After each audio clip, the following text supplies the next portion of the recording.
আজ রবীন্দ্রনাথ ঠাকুরের ১৬৪তম জন্মদিন। ছোটবেলায় এই দিনটা আমাদের কাছে ছিল অত্যন্ত পবিত্র একটা দিন।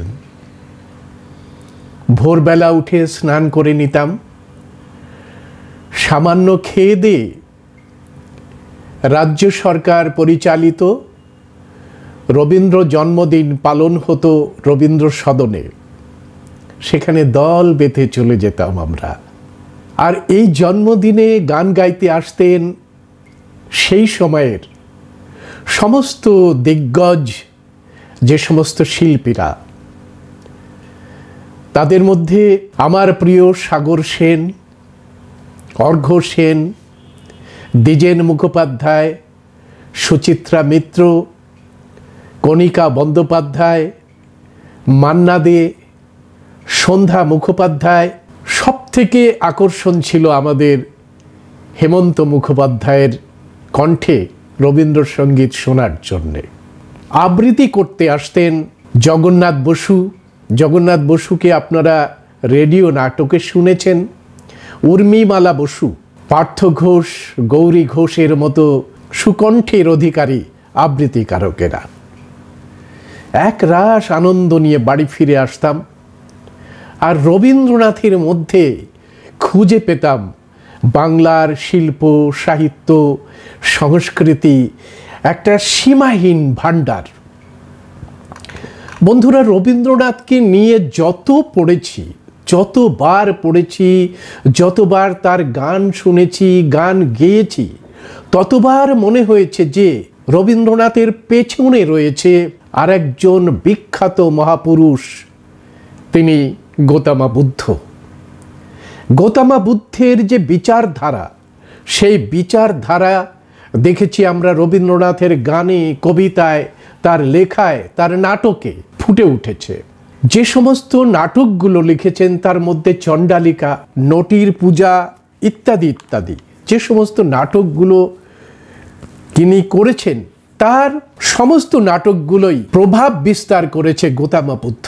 আসলে গৌতম বুদ্ধ যে ৮৪,০০০ দেশনা সারা পৃথিবীর মানুষকে দিয়েছিলেন, সেই দেশনার মধ্যে রয়েছে রবীন্দ্রনাথের চিন্তন জগতের রসদ। আমরা দেখেছি রবীন্দ্রনাথ যখন তার কবিতার মধ্যে, তার গানের মধ্যে তিনি নিজেকে এই মহাজাগতিক যে অবস্থা আছে তার মধ্যে খুঁজে পেয়েছেন। তার আকাশ ভরা সূর্য তারা, বিশ্ব ভরা প্রাণ, তাহারি মাঝখানে আমি পেয়েছি মোর স্থান। গৌতম বুদ্ধ বলেছিলেন, বসুধৈব কুটুম্বকম, তুমি আর কেউ নও। এই যে কসমিক জগৎ আছে তার মধ্যেই তুমি একজন, সুতরাং সমস্ত সত্তাই তোমার আত্মীয়। বসুধৈব কুটুম্বকম। রবীন্দ্রনাথ এই সত্তা যারা ভুলে গেছে তাদের জন্য গান লিখেছেন, আপন হতে বাহির হয়ে বাইরে দাঁড়া। একটা নির্দিষ্ট ঘরের কোণের মধ্যে আবদ্ধ হয়ে আছো, একটা নির্দিষ্ট ভাবনা চিন্তার যে বেষ্টনীর মধ্যে চিন্তা ভাবনা করছো, সেই আপন হতে বাহির হয়ে বাইরে দাঁড়া, বুকের মাঝে বিশ্বলোকের পাবি সাড়া।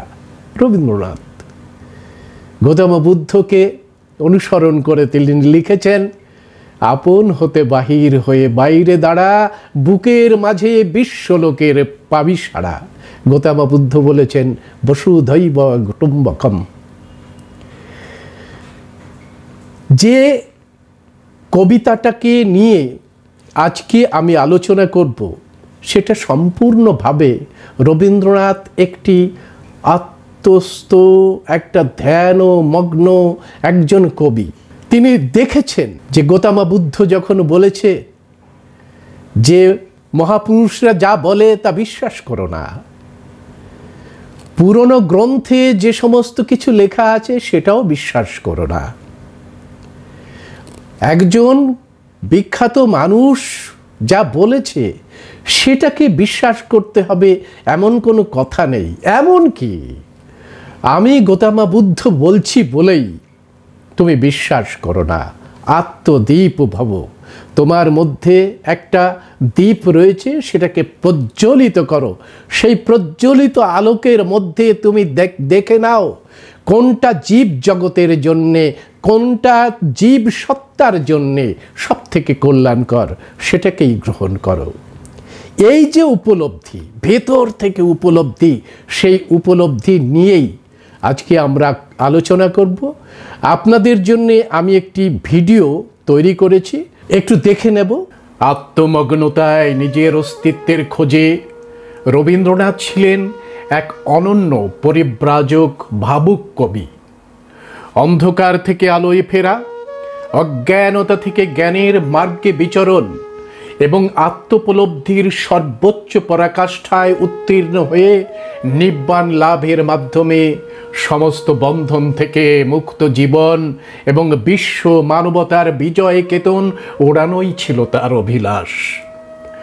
আত্মদীপ ভব, মহামতি গৌতমা বুদ্ধের এই প্রগাঢ় সনাতন বাণী তার জীবন প্রকোষ্ঠের কন্দরে কন্দরে ছড়িয়ে দিয়েছিল এক শুচি শুভ্র চেতনার আলো। বুদ্ধের দয়া, প্রেম, করুণা এবং আত্মমগ্নতা তার জীবনকে এমনভাবে উদ্বুদ্ধ করেছিল, তার প্রকাশ পায় নির্ঝরের স্বপ্নভঙ্গ কবিতায়। কবিতাটি তার 22 বছর বয়সের এক অনন্য রচনা, যা কড়ি ও কোমল কাব্যে প্রকাশিত হয়েছিল। কবিতাটির একেবারে শুরু থেকেই সূচিত হয়েছে এক ঘুম ভাঙানিয়া চেতনার বাণী। আজি এ প্রভাতে রবির কর, কেমনে পশিল প্রাণীর পর, কেমনে পশিল গুহার আধারে প্রভাত পাখির গান। না জানি কেন রে এত দিন পরে জাগিয়া উঠিল প্রাণ, জাগিয়া উঠেছে প্রাণ। ওরে উথলি উঠেছে বাড়ি, ওরে প্রাণের বাসনা, প্রাণের আবেগ রুধিয়া রাখিতে নারী।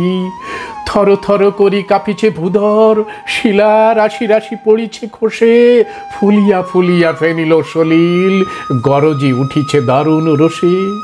হেথায় হোথায় পাগলের প্রায়, ঘুরিয়া ঘুরিয়া মাতিয়া বেড়ায়, বাহিরেতে চায় দেখিতে না পায়, কোথায় কারার দ্বার। কেন রে বিধাতা পাষাণ হেন, চারিদিকে তার বাঁধন কেন? ভাঙরে হৃদয়, ভাঙরে বাঁধন, সাধরে আজিকে প্রাণের সাধন।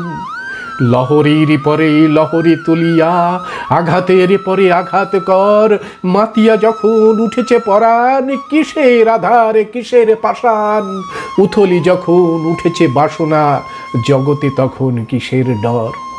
এ যেন হৃদয়ের গভীর গহন তলদেশ থেকে উঠে আসা প্রবল ঢেউ জাগানি এক অকৃত্রিম আবেগ। একটি স্নিগ্ধ আলোর উষ্ণতা কিভাবে দীর্ঘকালীন জড়ত্বকে ভেঙে চুরমার করে আত্মপ্রকাশের উন্মুক্ত আলোয় উদ্ভাসিত করতে পারে, তা এই কবিতার সুরঝঙ্কারে অনুরণিত হয়েছে বারবার। কবিতাটির মূল ভাব এবং অন্তর্নিহিত বার্তা পরিকল্পিত হয়েছে একটি জলবিন্দুর আত্মকথনের মাধ্যমে।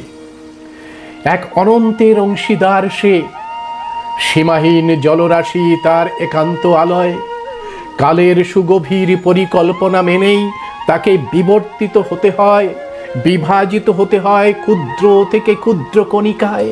জাগতিক নানা বৈষম্যে, নানা প্রতিকূলতায় সে সুদীর্ঘ সময় ধরে বন্দী হয়ে পড়ে থাকে পাহাড়ের খাজে খাজে, কন্দরে কন্দরে।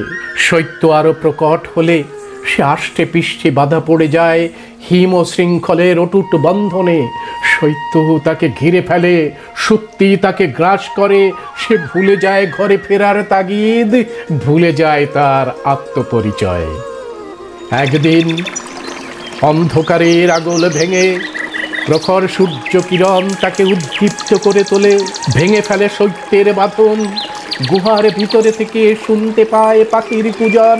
জীবন ঝঙ্কৃত হয়ে ওঠে প্রাণের আনন্দে, এক মহামিলনের নেশায় উছলে ওঠে তার প্রাণের আবেগ। এ আবেগ কোনো বাধা মানে না, ছুটে চলতে চায় পাহাড় থেকে পাহাড়ে, লুটতে চায় ভূধর থেকে ভূধরে, আত্ম উপলব্ধির এই মহাসন্ধিক্ষণে এসে সে বুঝতে পারে তার জীবন ভাষ্যে আছে এক অনন্ত কথামালা, আছে অনন্ত প্রাণের গান। এজন্য জড়ত্ব থেকে মুক্তির এক প্রবল বিদ্রোহ, সত্য করুণার নির্মল বারিধারায় ধৌত হয়ে এ শুধু বিশ্বপ্রেমের দুর্বার জয়গান গাওয়া। আমি ঢালিব করুণা ধারা, আমি ভাঙিব পাষাণ কারা, আমি জগতে প্লাবিয়া বেড়াবো গাহিয়া আকুল পাগল পারা। কে সেলাইয়া ফুল কুড়াইয়া, রামধনু আঁকা পাখা উড়াইয়া, রবির কিরণে হাসি ছড়াইয়া দিবরে পরাণ ঢালি। শিখর হইতে শিখরে ছুটিব, ভূধর হইতে ভূধরে লুটিব, হেসে খল খল গে কল কল, তালে তালে দিব তালি। এত কথা আছে, এত গান আছে, এত প্রাণ আছে মোর, এত সুখ আছে, এত স্বাদ আছে, প্রাণ হয়ে আছে ভোর। উথাল পাথাল মন উদ্বেলিত বারিধারার মধ্যে সে শুনতে পায় মহাসাগরের গান। মহাসাগর জীবনবোধের এক মহাসঙ্গম, ক্ষুদ্র ক্ষুদ্র চেতনার সমন্বয়ে পরম সত্যের সন্ধান। জীবনবোধের এই উজ্জীবিত বোধিসত্ত্বের কাছে সমস্ত কারাগারের কঠিন বাঁধনি তুচ্ছ, ভঙ্গুর, অর্থহীন। কি জানি কি হলো আজি, জাগিয়া উঠিল প্রাণ, দূর হতে শুনি যেন মহাসাগরের গান। ওরে চারিদিকে মোরে কি কারাগার ঘোর, ভাঙ ভাঙ ভাঙ কারা, আঘাতে আঘাত কর। ওরে আজ কি গান গেয়েছে পাখি, এসেছে রবির কর। আত্মাহি আত্মানুনাথ কোহি নাথ পরসিয়া, আত্মাহি সুদন্তেনা নাথম লভ্যতি দুর্লভম। তস্মাতি আনন্দ আত্মদীপ বিহারাথ, আত্মশরণানন্দ শরণা ধম্মদীপ ধম্ম শরণা, আত্মশরণা অনন্য শরণা।